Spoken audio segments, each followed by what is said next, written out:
નમસ્કાર શ્રોતા મિત્રો, આજે આપણે વાત કરવી છે જીવનના એક એવા વિષયની જે આપણા જીવનમાં સૂર અને સંગીત જેટલો જ મહત્વનો છે, અને તે છે આપણું સ્વાસ્થ્ય. કહેવાય છે ને કે જીવનની સાંજ જો સુખદ બનાવવી હોય તો પાયો મજબૂત હોવો જોઈએ. પણ જો આ પાયો એટલે કે આપણા શરીરના હાડકાં જ નબળા પડવા લાગે તો રિટાયરમેન્ટ પછીની મજા સજા બની જાય છે. નિવૃત્તિ પછી શારીરિક સંભાળ કેવી રીતે રાખવી અને હાડકાની સમસ્યાઓનું નિવારણ શું, આ વિષય પર માર્ગદર્શન આપવા માટે આજે આપણી સાથે સ્ટુડિયોમાં ઉપસ્થિત છે શહેરના જાણીતા orthopaedic surgeon doctor Mukesh Shah. સાહેબનો ટૂંકો પરિચય આપીએ તો તેઓ GCS મેડિકલ કોલેજમાં ઓર્થોપેડિક વિભાગમાં હેડ ઓફ ડિપાર્ટમેન્ટ પણ છે અને પ્રોફેસર પણ છે. ડોક્ટર સાહેબ, આકાશવાણીના આ વિશેષ અને આપણા વટવૃક્ષ સમા વડીલો માટેના ખાસ કાર્યક્રમ વડલોમાં આપનું ખૂબ સ્વાગત છે. આભાર રવિશભાઈ. નમસ્કાર શ્રોતા મિત્રો. સર, રિટાયરમેન્ટ પછી લોકો માનસિક રીતે તો ફ્રી થઈ જાય છે, પણ શરીર તેમને સાથ આપવાનું ઓછું કરી દે છે. આમાં હાડકાનો રોલ કેટલો મહત્વનો છે અને ચાલો ત્યાંથી જ શરૂઆત કરીએ. તો સૌ પ્રથમ એ જણાવો કે સામાન્ય રીતે નિવૃત્તિ પછી એટલે કે 60 વર્ષની ઉંમર બાદ હાડકામાં કેવા પ્રકારના ફેરફારો આવતા હોય છે? રવિભાઈ, નિવૃત્તિ પછીનો રિટાયરમેન્ટનો જે ગાળો છે જે વડીલો માટે, ત્યાં સુધી એવી માન્યતા છે કે એકવાર રિટાયરમેન્ટ થાય એટલે વ્યક્તિ શારીરિક અને માનસિક રીતે આરામ ફરવાની પોઝિશનમાં તૈયાર થઈ જાય કે ઘરમાં બસ એક ખૂણો પકડી લેવો અથવા તો ભગવાનનું નામ લેવું. પણ હું એમ જરૂર જણાવીશ કે આજની તારીખમાં આ જમાનામાં રિટાયરમેન્ટ એટલે જિંદગીની સેકન્ડ ઇનિંગની શરૂઆત છે. બરાબર. આ સેકન્ડ ઇનિંગની શરૂઆત એવી હોવી જોઈએ કે જેથી કરી અને આપણે બાકીની ભગવાને પ્રભુએ આપેલી જિંદગી વધારે સ્વસ્થ રીતે, શારીરિક અને માનસિક સ્વસ્થતાપૂર્વક અને ખૂબ જ આનંદ રીતે આપણે ગાળી શકીએ.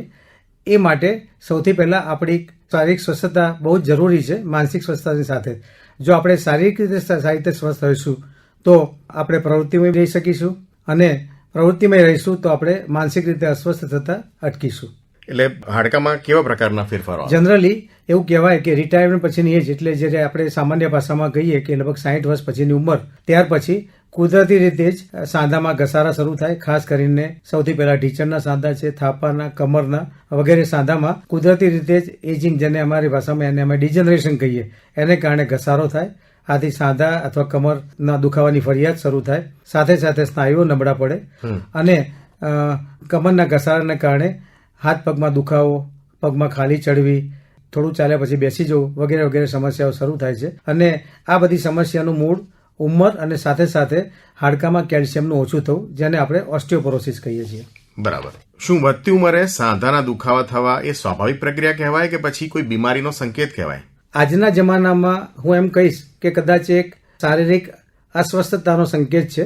ભલે આપણે એને એક સામાજિક રીતે એમ લેતા હોઈએ, સાંધાના દુખાવા, કમરના દુખાવા એ વૃદ્ધાવસ્થાની શરૂઆત છે, એ તો હોય જ. પણ આજના જમાનામાં એમ માની સ્વીકારી અને બેસી જવાની જરૂર નથી. જેમ મેં પહેલાં કહ્યું એમ, આપણી સેકન્ડ ઇનિંગ જિંદગીની વધારે સારી રીતે રમવી હોય તો આને આપણે વધારે સારી, આનંદપૂર્વક અને વધારે પ્રોડક્ટિવ બનાવી શકીએ. સાંધાના દુખાવા એ કોઈ રોગના પર્ટિક્યુલર લક્ષણ છે એવું નથી, પણ ડેફિનેટલી જો આપણે આપણી થોડી પ્રવૃત્તિમાં, આપણી પોતાની જિંદગી જીવવાની અમુક આદતોમાં, એમાં અને ખોરાક વગેરેની કાળજી રાખીએ તો ડેફિનેટલી વધારે સારી રીતે સ્વસ્થતાપૂર્વક આપણે આપણી રિટાયરમેન્ટ પછીની જિંદગી જીવી શકીએ. તદ્દન સાચી વાત. સર, વૃદ્ધાવસ્થા દરમિયાન ઓસ્ટિયોપોરોસિસ એટલે કે હાડકાનું પોચા પડવું એવી સમસ્યાઓ શરૂ થતી હોય છે. તો સર, એ જણાવો કે ઓસ્ટિયોપોરોસિસ એટલે શું અને તેના લક્ષણો કેવી રીતે ઓળખી શકાય? રવિભાઈ, એક ખૂબ જ અગત્યનો સવાલ આપે પૂછ્યો. ઓસ્ટિયોપોરોસિસ અમારા સાયન્સમાં એક મોટો બર્નિંગ પ્રોબ્લેમ છે. દરેક રિટાયરમેન્ટની એજ પછીના વડીલો, જેમ કે 60ની ઉંમર પછીના વડીલો, સ્ત્રીઓ હોય કે પુરુષો, એ આ ઓસ્ટિયોપોરોસિસની સમસ્યાથી ભારતમાં એવું કહેવાય કે દર બીજો વ્યક્તિ આ ઓસ્ટિયોપોરોસિસની સમસ્યાથી પીડાય છે. ઓસ્ટિયોપોરોસિસને હું જો સાદી ભાષામાં સમજાવું તો હાડકાં બરડ થવા, પોચા થવા, કેલ્શિયમનું ડેન્સિટી જે કહેવાય, કેલ્શિયમ હાડકામાંથી ઓછું થવું, વોશઆઉટ ઓફ કેલ્શિયમ વધી જવું, અને એને કારણે હાડકાની લોડ સહન કરવાની શક્તિ ઓછી થઈ જાય. કદાચ નાની મોટી પડવા અખડવાની ઈજાથી ફ્રેક્ચરનું પણ જોખમ રહે.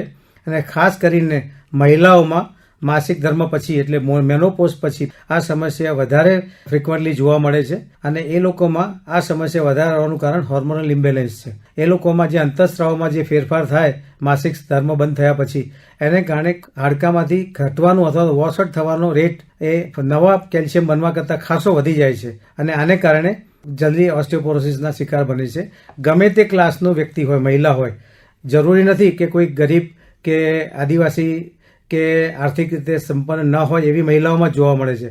ઇવન શારીરિક સંપન્ન, આર્થિક રીતે સંપન્ન કે ઇલાઇટ ક્લાસ ઓફ પીપલ હોય એ લોકોમાં પણ આ ઓસ્ટિયોપોરોસિસની સમસ્યા ઘણી બધી વધારે માત્રામાં જોવા મળે છે. આપે જણાવ્યું તેમ બોન ડેન્સિટી ઓસ્ટિયોપોરોસિસમાં ઘટી જતી હોય છે. તો આ ઘટાડો જાણવા માટે કોઈ રિપોર્ટ્સ હોય છે કે કેવી રીતે જાણી શકાય આને? આમ તો સામાન્ય રીતે મોટાભાગના કેસીસમાં જ્યારે દર્દીઓ અમારી પાસે આવતા હોય છે ત્યારે એમની અમુક કોમન ફરિયાદો હોય છે, જેમ કે આખું શરીર દુખવું, હાડકામાં ક્યાંય અડો પણ તો પણ દુખાવો થાય, વાંકા વળી ગયા હોય, કમરમાં કોઈ પણ પ્રવૃત્તિ કરતા દુખાવો થાય, ઢીંચણમાં ચાલતી વખતે દુખાવો થાય, અથવા તો એમનું ચાલવાની લઢણ અથવા તો ગેટ બદલાઈ જાય, અથવા તો નાની મોટી ટ્રિવિયલ ટ્રોમા જેને કહેવાય કે સહેજ પડે આખડ્યા હોય અને ફ્રેક્ચરની હિસ્ટ્રી હોય, તો આવા મોટાભાગના લક્ષણોથી આપણે સસ્પેક્ટ કરતા હોય છે કે આને ઓસ્ટિયોપોરોસિસ હશે. મોટાભાગના કેસીસમાં એક્સરે પરથી એનું નિદાન થઈ શકે છે, પણ જે શરૂઆતના કેસીસ છે કે જેની અંદર આપણે એ સસ્પેક્ટ કરીએ છીએ કે આ ઓસ્ટિયોપોરોસિસ સમસ્યાથી પીડાય છે, પણ એક્સરે કે એમની બાકીની બધી ફરિયાદો એની સાથે મેળ નથી ખાતો, તો પછી એવા કેસમાં હવે એ પ્રકારના ટેસ્ટ પણ અવેલેબલ છે. એમાંનો એક ટેસ્ટ છે બોન ડેન્સિટોમેટ્રી સ્ટડી, જે ઇવન મોટાભાગના શહેરોમાં જે ડાયગ્નોસ્ટિક સેન્ટર હોય, રેડિયોલોજીસ્ટના સેન્ટર્સ ત્યાં ઉપલબ્ધ છે. એ એક્ઝેક્ટ બોનની ઘનતા જેને કહેવાય ડેન્સિટી છે એ આપણને માપી અને આપણને ઓબ્જેક્ટિવ ફિગર્સમાં બતાવી શકે કે આમના હાડકામાં કેલ્શિયમનું કોન્સન્ટ્રેશન કેટલું છે, અને એના સ્પેસિફિક રીડિંગ્સ હોય છે જેને અમે ટી સ્કોર કહીએ છીએ. આ ટી સ્કોરની અમુક ફિક્સ રેન્જ હોય છે. એ નોર્મલ રેન્જમાં હોય તો એ હાડકામાં કેલ્શિયમનું લેવલ બરાબર છે. એ જો માઇનસ રેન્જમાં હોય તો એનો અર્થ એવો થયો કે દર્દી માઇલ્ડ, મોડરેટ અથવા તો સિવિયર ઓસ્ટિયોપોરોસિસથી પીડાય છે. સાહેબ, તમે જણાવ્યું તેમ ઓસ્ટિયોપોરોસિસ સિવાય આર્થરાઇટિસ પણ એક સમસ્યા છે, જેમ કે સાંધાનો દુખાવો કે જેને આપણે સામાન્ય ભાષામાં ક્યારેક ગઠિયાનો રોગ કહીએ છીએ. તો એના શરૂઆતના લક્ષણો કઈ રીતે ખબર પડે? બહુ જ નજીકનો અને ઓલમોસ્ટ મોટાભાગના વડીલોને સ્પર્શતો આ સવાલ છે રવિભાઈ. ઘૂંટણનો ઘસારો એ કદાચ ભાગ્યે જ કોઈ એવું આપણને વડીલ જોવા મળશે કે જે આ સમસ્યાથી જિંદગીમાં ક્યારેય તો પીડાયો ન હોય. આ એટલી કોમન રોજિંદી સમસ્યા થઈ ગઈ છે કે લોકોને આ વિષયની સાચી સમજણ મળે એ ખૂબ જ જરૂરી છે. જનરલી આ જે ઉંમર સાથે જે ઘૂંટણનો ઘસારો થાય છે એને ઓસ્ટિયોઆર્થરાઇટિસ કહેવાય. ગઠિયાવા છે એ એક સંધિવા છે, એ એક રૂમેટોઇડ આર્થરાઇટિસ કહેવાય છે. એ રિલેટિવલી એટલે યંગ એજ અથવા તો થોડી યુવાન વયની ઉંમરના લોકોમાં જોવા મળે છે. એનું પ્રેઝન્ટેશન અથવા તો એના લક્ષણો એ આ ઉંમરને કારણે થતા ઓસ્ટિયોઆર્થરાઇટિસ કરતાં થોડા જુદા હોય છે, જેની અંદર નાની ઉંમરે થાય ગઠિયોવા અથવા સંધિવા, સવારના પોરમાં આખું શરીર જકડાઈ જાય, હાથ પગના આંગળા વાળવામાં ખૂબ જ તકલીફ પડે, શરીર ઊભા થઈ અને ચાલવામાં ખૂબ જ દુખાવો થાય, ખાસ કરીને ઠંડીની સિઝનમાં અથવા તો બહુ જ કોલ્ડ વેધરમાં એ તકલીફ ખૂબ વકરી જાય અને પેશન્ટને દૈનિક પ્રક્રિયા પોતાની પ્રવૃત્તિ કરવામાં પણ ખૂબ જ તકલીફ પડે. જ્યારે ઓસ્ટિયોઆર્થરાઇટિસ જે વધારે કોમન છે એ મોટાભાગના વડીલોમાં ઉંમરને કારણે થતો ઘસારો છે, જેની અંદર ઉંમરની સાથે હાડકાં ઘસાવા માંડે, કેલ્શિયમ ઓછું હોય હાડકાં પોચા પડવા માંડે, અને એની સાથે સાથે જેમ જેમ એની વચ્ચે જોઈન્ટ જેમ કે ઢીંચણ છે, ગોઠણ છે, એની અંદર વચ્ચે કાર્ટિલેજ નામનું એક લેયર હોય કે જે આપણા ઘૂંટણને સ્મૂથ મુવમેન્ટમાં માટે ખૂબ જ ઉપયોગી છે. એ કાર્ટિલેજ ઘસાવા માટે વચ્ચેની બે હાડકા વચ્ચેની ગાદી છે, એ ગાદી પણ ઉંમરના હિસાબે ઘસાવા માટે ધીમે ધીમે પગનો શેપ બદલાતો જાય. દર્દીની શરૂઆતની તકલીફમાં એને ઉઠબેસ કરવામાં તકલીફ પડે, સીડી ચડ ઉતર કરવામાં તકલીફ પડે. જેમ જેમ ઘસારો વધતો જાય એમ એના પગ વાંકા કે રાંટા થતા જાય. આપણે ઘણા બધા વડીલોને જોયા હશે કે એમની ચાલ બદલાઈ જતી હોય છે. એ આ પ્રકારના રાંટા કે વાંકા વળી ગયેલા ઢીંચણને કારણે હોય છે. અને એ જો એકદમ એડવાન્સ ઓસ્ટિયોઆર્થરાઇટિસ હોય તો દર્દીને કોઈ પણ ટેકા વગર હલવા ચાલવામાં કે ઉઠબેસ કરવામાં અસહ્ય દુખાવો થતો હોય છે. બરાબર. તો સર, શું ઓપરેશન કે ની રિપ્લેસમેન્ટ એ જ એકમાત્ર ઉપાય છે કે કોઈ તબક્કા સુધી કસરત કે દવાઓથી પણ આમાં કામ ચાલી શકે? દરેક વડીલો જે શ્રોતા મિત્રો સાંભળે છે એના માટેનો આ એક ખૂબ જ અગત્યનો સવાલ છે કે આપણે ત્યાં સુધી રાહ જોવાની જરૂર નથી કે એ તબક્કે આપણો ઢીંચણનો ઘસારો પહોંચી જાય કે જ્યારે આપણી પાસે ઓપરેશન કે ની રિપ્લેસમેન્ટ સિવાયનો કોઈ ઉપાય બચ્યો ના હોય. આ આખા વાર્તાલાપનો કદાચ મુખ્ય હેતુ મારી દ્રષ્ટિએ એ છે કે આનાથી આપણે બચી કઈ રીતે શકીએ. જો શરૂઆતના તબક્કે જ આનું નિદાન થઈ જાય, આપણી થોડી લાઈફસ્ટાઈલ રિટાયરમેન્ટ પછીની જિંદગીમાં આપણે થોડા બદલાવ લાવીએ, જેમ કે રોજની હળવી કસરતો, ખાવા પીવાની ખાણીપીણી અને રહેણીકરણીમાં ફેરફાર. જો ખૂબ જ ઓવરવેઇટ હોય તો વજનને ખૂબ કંટ્રોલમાં રાખવું, બને તો એને ઘટાડવાનો ડેફિનેટ પ્રયત્ન કરવો. આજે આપણી વજન એઝ વેલ એઝ આપણી વૃદ્ધાવસ્થાને અનુકૂળ આપણને રેગ્યુલર પચે એવો અને જરૂરી માત્રામાં કેલ્શિયમ પ્રોટીન મળી શકે એવો આહાર લેવો ખૂબ જ અગત્યનું છે. અને થોડી આપણે આપણી લાઈફસ્ટાઈલ રિટાયરમેન્ટ પછીની પણ જો આપણે બદલી શકીએ તો ડેફિનેટલી આ ખૂબ જ આગળ પ્રોગ્રેસ થતી ઘૂંટણના ઘસારાની તકલીફમાંથી આપણે બચી શકીએ. સાથે સાથે જો આપણે ઓસ્ટિયોપોરોસિસની સમસ્યાથી પીડાતા હોઈએ તો યોગ્ય ડૉક્ટરની સલાહ પ્રમાણે calcium supplement, vitamin D supplement લેવું જોઈએ. ડૉક્ટરની સલાહ પ્રમાણે ફિઝિયોથેરાપી અથવા કસરતની સારવાર લેવી જોઈએ અને જે કંઈ ફિઝિયોથેરાપિસ્ટ બતાવે એને રેગ્યુલર આપણે નિયમિત રીતે આપણી જાતે કરવી જોઈએ. કદાચ આનાથી આપણે આખું ની રિપ્લેસમેન્ટ જેવી મોટી સર્જરીથી ચોક્કસ બચી શકીએ. સાચી વાત છે. સર, આ થઈ આપણા જોઇન્ટ્સ રિલેટેડ વાત. બીજું એક બહુ સામાન્ય પ્રોબ્લેમ જોવા મળતો હોય છે સ્પાઇન રિલેટેડ. કમરનો દુખાવો અને મણકાની ગાદી ખસી જવી, જેને સ્લીપ ડિસ્ક પણ કહીએ છીએ. આ સમસ્યાઓથી બચવા માટે કેવા પ્રકારની સાવચેતીઓ રાખવી જોઈએ? ઓસ્ટિયોપોરોસિસ અને ઘૂંટણના ઘસારા પછીની આ કદાચ ત્રીજી સૌથી સામાન્ય ફરિયાદ જે વડીલોમાં જોવા મળતી હોય છે એ એક કમરના દુખાવાની ફરિયાદ હોય છે. મોટાભાગના કેસમાં ઇવન બીજી કોઈ જો ડિટેલ ડિઝીઝની હિસ્ટ્રી ન હોય તો આ સામાન્ય રીતે કમરના મણકાનો ઘસારો એ કમરના દુખાવાનું કારણ હોય છે. અગેન જેમ આગળ મેં જણાવ્યું તે પ્રમાણે ઓસ્ટિયોપોરોસિસ એટલે ઓવરઓલ હાડકામાંથી કેલ્શિયમ ઓછું થવું, તો સાથે સાથે કમરના મણકા પણ પોચા પડે કેલ્શિયમ ઓછું થવાને કારણે. સાથે સાથે કમરના મણકામાં ઘસારો થાય, આથી કમરના બે મણકા વચ્ચેની જગ્યા ઓછી થાય, ત્યાંથી વચ્ચેથી નીકળતી ચેતાતંતુ દબાય તો પગમાં ઝંઝાણી થવી, હાથ પગમાં ખાલી ચડવી, થોડું ચાલો પછી તુરંત બેસી જવું જેવી ફરિયાદો ચાલુ થાય. થોડું ચાલ્યા પછી બેસી જવાનું મન થાય કે એમ થાય કે હવે પગ ખોટા પડી જશે, આગળ ચાલી નહીં શકીએ. આ પણ એ કદાચ સિનિયર સિટીઝનનો એક ઘૂંટણના ઘસારા અને ઓસ્ટિયોપોરોસિસ પછીનો બહુ જ કોમન સામાન્ય પ્રોબ્લેમ છે.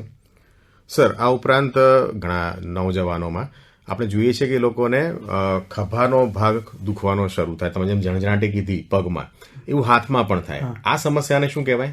આજના કોમ્પ્યુટરના જમાનામાં આ પણ એક બહુ જ કોમન સમસ્યા છે સાહેબ. તમે જે સાચું ઓબ્ઝર્વ કર્યું છે કે એટલું બધું યંગ જનરેશન અત્યારે હાથની ઝંઝણાટી અને ગરદનના દુખાવા સાથે આવે છે. એની આજના જમાનામાં એક સૌથી કોમન પ્રોબ્લેમ ઇઝ કોમ્પ્યુટર. સતત કોમ્પ્યુટર પર ટેબલ સ્પેસ પર કામ કરવાને કારણે ગરદનની ખોટી પોઝિશનમાં સતત કલાકોના કલાકો સુધી કામ કરવાને કારણે એ કમરના મણકામાંથી નીકળતી નસ દબાય છે. આથી એ નસ હાથના અને ખભાના જે સ્નાયુને સપ્લાય કરતી હોય એ ભાગના સ્નાયુઓ જકડાઈ જાય અને હાથમાં ઝંઝણાટી થાય. ગરદનની થોડી ઘણી મૂવમેન્ટ કરતાં જાણે હાથમાં કરંટ આવતો હોય એ પ્રકારનું ફિલિંગ થાય. ઘણા લોકોને ગરદનની મૂવમેન્ટ સાથે ચક્કર આવે. એ આજની તારીખમાં આ યંગ જનરેશનમાં પણ ખૂબ જ જોવા મળે છે અને એનું કારણ હું કદાચ એને પ્રોફેશનલ હેઝાર્ડ કહીશ કે ભાઈ સતત કોમ્પ્યુટરમાં કામ કરવાને કોમ્પ્યુટર અને મોબાઈલ. ઓકે, તો સર, તમારા જણાવ્યા પ્રમાણે સૌથી વધારે ધ્યાન આપવા જેવી બાબતો છે આપણી જીવનશૈલી અને આપણો આહાર. હવે હાડકા માટે કેલ્શિયમ અને વિટામિન D નું મહત્વ છે એ તમે સમજાવ્યું. તો આહારમાં કઈ વસ્તુઓનો સમાવેશ કરવો જોઈએ જેથી કરીને આપણે આ પ્રકારની સમસ્યાઓથી બચી શકીએ? રવિભાઈ, વડીલોની અથવા તો રિટાયરમેન્ટ પછીની ઉંમરમાં જે હાડકામાં કેલ્શિયમ ઓછું થવું અથવા તો ઓસ્ટિયોપોરોસિસની સમસ્યા પેદા થવી, એમાં આહાર એક બહુ જ મોટો અગત્યનો ભાગ ભજવે છે. આજની તારીખમાં જંક ફૂડ એ એટલું બધું પ્રિવેલન્ટ થઈ ગયું છે, લોકો એટલા બધા એના આદી થઈ ગયા છે કે એ એક પહેલી વસ્તુ એવી છે કે જે એને છોડવાની જરૂર છે.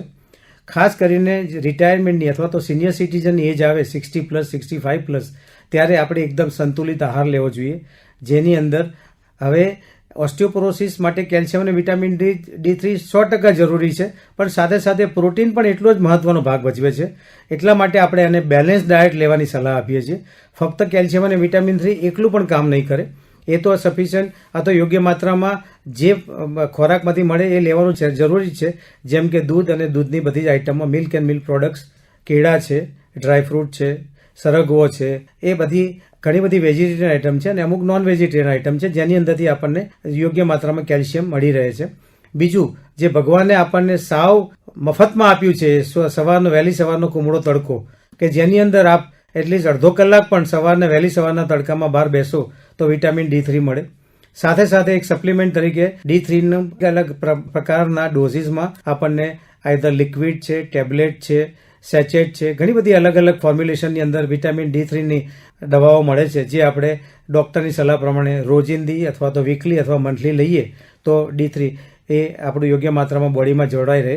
એટલા માટે જ અત્યારનો કન્સેપ્ટ એવું કહે છે કે ફક્ત કેલ્શિયમની ગોળી લેવી અગત્યની નથી. આજે વિટામિન D3 જો એની સાથે લેવામાં ન આવે તો લીધેલા કેલ્શિયમનું અથવા તો કેલ્શિયમવાળા ખોરાકનું પણ યોગ્ય માત્રામાં શરીરમાં એબ્સોર્પ્શન થતું નથી. એટલા માટે કેલ્શિયમની સાથે D3 લેવું પણ એટલું જ જરૂરી છે. સાથે સાથે બેલેન્સ ડાયટ તરીકે અત્યારના જમાનામાં અમે વડીલોને સાથે સાથે પ્રોટીનનો પણ ઇન્ટેક વધારવાનું ચોક્કસ સલાહ આપીએ છીએ, જે સામાન્ય રીતે વેજીટેરિયન ડાયટની અંદર બધી જ જાતના કઠોળ છે, દાળ છે, ચીઝ છે, બીજી મિલ્ક પ્રોડક્ટ્સ છે, અને આ બધામાંથી સોયાબીન છે, રાજમા છે, આ બધી એવી વેજીટેરિયન આઇટમ છે કે જેની અંદરથી આપણને પ્રોટીન મળે છે. પનીર છે, એ બહુ જ સારો સોર્સ છે. તો વડીલોએ પોતાના પ્રોટીન ઇન્ટેક પર પણ એટલું ધ્યાન રાખવું જોઈએ. જો પ્રોટીન યોગ્ય માત્રામાં લેવામાં આવશે, વિટામિન D યોગ્ય માત્રામાં લેવામાં આવશે, જે લીધેલી કેલ્શિયમની દવા પણ યોગ્ય માત્રામાં આપણને અસર કરશે. અધરવાઇઝ એ કેલ્શિયમ લેવાનો કોઈ બહુ અર્થ રહેતો નથી. બરાબર છે. તો સંતુલિત જીવન શૈલી અને સંતુલિત આહાર એ આપણને ચોક્કસ અસર કરે. તો સર, જે અસંતુલિત જીવનશૈલી છે, જેમ કે જંક ફૂડ ખાવું, જે તમે ના પાડો છો, તો જંક ફૂડમાં ઘણું માઇક્રોપ્લાસ્ટિક્સ આપણા શરીરમાં જતું હોય છે, જેના કારણે એવું કહી શકાય કે વજન વધવા માંડે તમારું જંક ફૂડને કારણે. તો વધતું વજન હાડકા અને સાંધા પર કેવી રીતે અસર કરે?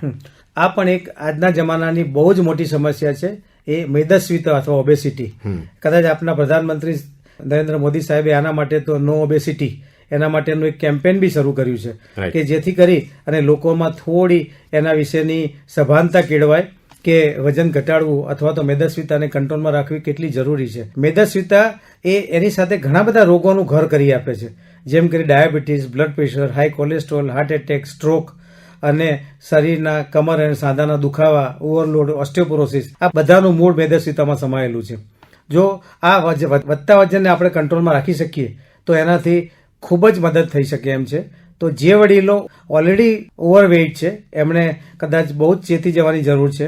કદાચ એમના સાંધા અને કમરના દુખાવામાં બીજી દવા કે સારવાર લેતા પહેલા સૌથી પહેલા એમને વજનને કંટ્રોલ કરવાની જરૂર છે. ખાસ કરીને માસિક ધર્મ પૂરું થયા પછીની મહિલાઓ, એમાં ખાસ આ મેદસ્વીતાનું પ્રમાણ ખૂબ જ વધારે હોય છે.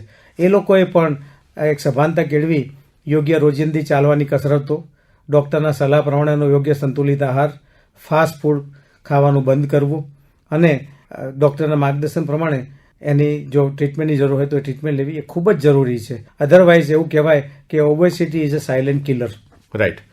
સર, હવે આ તો થઈ બધી સાવચેતીની વાતો. થોડી વધુ વાતો એ કરીએ કે શું વધુ પડતું ચાલવું નુકસાનકારક હોઈ શકે? આમાં પણ અતિ ન કરી શકાય? અતિ ન કરી શકાય એ વાત સાચી છે. જેમ કે તમને ઓલરેડી ઓસ્ટિયોઆર્થરાઇટિસ હોય, ઘૂંટણનો ખાસો એવો ઘસારો હોય, કમરનો સારો એવો ઘસારો હોય, ચાલવામાં તકલીફ પડતી હોય, તો અપ ટુ યોર ટોલરન્સ, દરેકની પોતાની ચાલવાની અથવા તો ઊભા રહેવાની અથવા તો કસરત કરવાની એક ક્ષમતા હોય છે. 60 પછીની ઉંમર પછી એવી મેજર જીમ એક્સરસાઇઝ કદાચ તમે ન કરી શકો તો ઓકે, પણ ઇવન સિમ્પલ વોકિંગ એક્સરસાઇઝ એના ઘણા બધા ફાયદા છે. યોગ્ય સમયે વહેલી સવારે ઉઠી અને હવે થોડું તમે હળવું ચાલવાનું રાખો, તમારી ધીમે ધીમે ચાલવાનું અંતર વધારતા રહો, તો it is a kind of weight bearing as well as aerobic exercise. તમને સવારનો ચોખ્ખો ઓક્સિજન મળે, બહાર તમે મોર્નિંગ વોકમાં જાઓ, તમને તમારા ની પેઇન કે બાકી શરીરની સ્ટીફનેસ કે એ બધામાં ખૂબ રાહત મળે. અને સાથે સાથે એક ગેરમાન્યતા છે કે વધારે ચાલવાથી હાડકા ઘસાય. હા, ચોક્કસ દોડવાની જરૂર નથી, પણ ધીમે ધીમે slow walking is always beneficial. એટલે ન ચાલવું અથવા તો ઘસારાના કારણે ચાલવાનું અટકી જવું એવું ન કરવું. રેગ્યુલર રોજિંદી ચાલવાનું આદત રાખવી એ સ્વસ્થ જીવનશૈલી માટે રિટાયરમેન્ટ પછી બહુ જ જરૂરી છે. તો સર, યોગ અને પ્રાણાયામ શારીરિક સંતુલન જાળવવામાં આપણને કેવી રીતે મદદરૂપ થાય? ચોક્કસ. આને પણ આપણે આપણી એક રિટાયરમેન્ટ પછીની લાઈફમાં, નોટ ઓનલી રિટાયરમેન્ટ, ઇવન આપણી એક્ટિવ યંગ લાઈફમાં પણ આને જો રોજ જિંદગીની દૈનિક પ્રવૃત્તિનો એક ભાગ બનાવીએ તો 100% આપણને ખૂબ જ લાભ થાય છે. પ્રાણાયામ અને યોગા ઘણી બધી રીતે એ વૈજ્ઞાનિક રીતે પણ એક સાબિત થયું છે કે ઘણા બધા ફાયદા આપણને યોગ અને પ્રાણાયામના નિયમિત કરવાથી થાય છે. જેમ કે તમારી લંગની કેપેસિટી ઇમ્પ્રૂવ થાય છે, તમારો શરીર ડિટોક્સ થાય છે, તમારું માનસિક કોન્સન્ટ્રેશન વધે છે, તમારી એકાગ્રતા વધે છે, તમે કોઈ પણ પ્રવૃત્તિ કરો છો તો તમારું એમાં ફોકસ વધે છે અને એવું કહેવાય છે કે તમારી ઇમ્યુનિટી પણ બુસ્ટઅપ થાય છે રેગ્યુલર યોગ અને પ્રાણાયામ કરવાથી. અને સાથે સાથે આજે આના પછીનો એક કોમન જો સળગતો પ્રશ્ન દરેક જગ્યાએ હોય તો એ અનિંદ્રા છે, સ્લીપલેસનેસ છે, ઊંઘ ના આવવી અથવા તો પૂરતી ઊંઘ ના થવી. તો કદાચ સારી ઘેરી હેલ્ધી ડીપ સ્લીપ માટે પણ યોગા અને પ્રાણાયામ આપણને મદદરૂપ થાય છે. સાચી વાત છે સર. હવે એવી કોઈ કન્ડિશન ઘરમાં ક્યારેક થાય કે કોઈ વડીલ પડી જાય તો તેને સૌથી પહેલું એની શું સારવાર કરવી જોઈએ અને એને ડોક્ટર પાસે કેટલા સમયમાં લઈને પહોંચવું જોઈએ? સામાન્ય રીતે જે સિનિયર સિટીઝન કે વડીલ જે પડતા હોય તો એનું સૌથી કોમન ફ્રેક્ચર છે થાપાનું ફ્રેક્ચર છે. બીજા પણ ફ્રેક્ચર થઈ શકે પણ ટ્રિવિયલ ટ્રોમા જેને કહીએ કે સહેજ લપસી પગ લૂછણ્યું પગમાં આવ્યું કે પાણી ઢળેલું દેખાયું નહીં અને લપસી પડ્યા તો આવા રોજિંદી ક્રિયાઓમાં પણ આવા થાપિયાના ફ્રેક્ચર બહુ જ જોવા મળે છે. એવા કેસમાં પહેલા તો વડીલને લઈ અને એક જ ફ્લેટ બેડ પર સુવડાવી દો. તમે એને વધારે મેનિપ્યુલેટ કરવાની અથવા તો એને ખેંચમતાણી કરવાની કોશિશ ન કરો. જો ઘરમાં કઈ વ્યવસ્થા હોય તો એકાદ કોઈક જાતનું બેન્ડેજ કે સપોર્ટ આપની પાસે પડ્યો હોય તો એ પગ કે હાથનું હલનચલન બહુ ન થાય એવી રીતે એને લૂઝ બેન્ડેજનો સપોર્ટ આપી દો અને ત્યાર પછી ડોક્ટરનો કોન્ટેક્ટ કરો. એમ્બ્યુલન્સ થ્રુ બોલાવી અને એનો કોન્ટેક્ટ કરી અને એનો કેમ કે એનાથી વધારે ડેમેજ થવાની શક્યતા હોય છે. સાહેબ, તમે સમજાવ્યું કે વડીલને કઈ રીતે તમારે સપોર્ટ આપવો જોઈએ, પણ આવું અવોઇડ કરવા માટે વૃદ્ધાવસ્થામાં બાથરૂમમાં કે ઘરમાં લપસી જવાથી ફ્રેક્ચર થતું હોય જે આમ તો ખૂબ ગંભીર હોય તો તેનાથી બચવા માટે ઘરમાં કેવા પ્રકારના ફેરફાર કરવા જોઈએ? આ બહુ જ અગત્યનો સવાલ છે રવિભાઈ. આજે ઘરે આજે વડીલો એક આનંદદાયક વાત એ પણ છે કે આપણું ઓવરઓલ એવરેજ લાઈફ સ્પાન વધ્યો છે. આપણી સરેરાશ ઉંમર આજે ભારતીયોના દરેક નાગરિકની વધી છે. આથી દરેક જગ્યાએ આપણને દરેક ઘરમાં વડીલો જોવા મળે છે. આથી આ બહુ જ જરૂરી છે કે એ લોકો નાની પડતી ઈજાથી બચે અને મોટા ફ્રેક્ચર જેવી ગંભીર બીમારીમાંથી પટકાતા બચે. એના માટે હું મારા 2-3 બહુ જ નાના પણ અગત્યના સૂચન છે. જેમ કે વડીલ જે રૂમમાં સૂતા હોય એમના બેડરૂમમાં કાયમ એક ડીમ લાઇટ ચાલુ રાખો. મોટેભાગે એ લોકોને વારંવાર પેશાબ કરવા જવાની સમસ્યા હોય છે તો એ લોકો જ્યારે અંધારામાં ઊભા થઈ અને બાથરૂમમાં જવાની કોશિશ કરે, એક તો આંખની દ્રષ્ટિ નબળી થઈ ગઈ હોય, શરીરમાં તાકાત ઓછી થઈ ગઈ હોય અને એની સાથે જવા થાય ત્યારે પડી જવાના ચાન્સીસ સૌથી વધારે હોય છે. તો ઓલવેઝ એક યાદ રાખો કે નાની પણ એક ડીમ લાઇટ એમના રૂમમાં ચાલુ રાખવી. બીજું, એમની નજીક જો વધારે સારી રીતે સક્ષમ વડીલ ન હોય તો એક વોકર રાખો. ભલે એમને ચાલી શકતા હોય છતાં એમને કહો રાત્રે તમારે વોકર લઈને ટોયલેટ બાથરૂમમાં જવું. ત્રીજું, એમને કહો કે જ્યારે ટોયલેટ બાથરૂમમાં જાય ત્યારે અંદરથી ક્યારેય સ્ટોપર બંધ ના કરે. ઘણા બધા કેસીસમાં એ લોકો જ્યારે અંદર પડી જાય અને ફ્રેક્ચર થાય તો ઉભા થવાની અથવા તો સ્ટોપર ખોલવાની હાલતમાં નથી હોતા. એવા કેસમાં વડીલને કે બાણું તોડીને કે બીજી કોઈ રીતે એમને હેલ્પ કરવાનું એ બહુ જ અઘરું બની જાય છે. અને ત્રીજું કે વડીલો માટેના રૂમમાં, સિનિયર સિટીઝનના રૂમમાં ઓલવેઝ ટોયલેટ બાથરૂમની બાજુમાં ગ્રેબિંગ હેન્ડલ્સ અથવા બાર રાખો, જેથી કરીને એ પોતે એકલા અશક્ત હોય, અંદર ગયા હોય, ઉઠવા બેસવાની તકલીફ હોય તો પણ એ હેન્ડલ બાર પકડી અને ઊભા થઈ શકે, સપોર્ટ એના ટેકે ઊભા થઈ અને પોતાની પ્રવૃત્તિ કરી શકે. આ નાના પણ બહુ જ અગત્યના સૂચન છે અને આઈ થિંક દરેક ઘરમાં, જેમના ઘરમાં બી વડીલો છે એમને આને અમલમાં મૂકવા જરૂરી છે. અને સાથે સાથે આપણે એન્ટી સ્કિડ રબરની મેટ પણ વાપરીએ જેથી કરીને એ લપસવાનો ચાન્સ ઓછા થઈ જાય. બરાબર. સાહેબ, આપણે ખૂબ જ સુંદર વાતો કરી. શ્રોતા મિત્રો, આજે ડોક્ટર સાહેબે જે રીતે હાડકાના સ્વાસ્થ્યની ઝીણી વિગતો આપણને સમજાવી છે તે પરથી એક વાત તો સાફ છે કે જો આપણે આપણા શરીરનું ધ્યાન રાખીશું તો જ આપણું શરીર જીવનના અંતિમ પડાવ સુધી આપણો સાથ નિભાવશે. નિવૃત્તિ એટલે પ્રવૃત્તિનો અંત નહીં, સાહેબે સમજાવ્યું તેમ it is a starting of a second inning, પણ એક નવી અને સ્વસ્થ શરૂઆત હોવી જોઈએ. આશા છે કે આજની આ ચર્ચા આપના જીવનમાં તંદુરસ્તીની નવી મીઠાશ લઈને આવશે. ડોક્ટર મુકેશ શાહે આપણને એમનો કિંમતી સમય ફાળવીને આકાશવાણીના સ્ટુડિયોમાં આવવા બદલ આપણે તેમનો આભાર માનીશું અને આટલું સચોટ માર્ગદર્શન આપવા બદલ સાહેબનો ખૂબ ખૂબ આભાર. આભાર શ્રોતા મિત્રો. તો શ્રોતા મિત્રો, આજનો આ વિશેષ કાર્યક્રમ વડલો નિવૃત્તિ પછીની શારીરિક સંભાળ અહીં જ પૂરો કરીએ. આકાશવાણી અમદાવાદ વડોદરા પરથી હવે હું રવિ આપની રજા માંગીશ. સાંભળતા રહો આકાશવાણી. આવજો.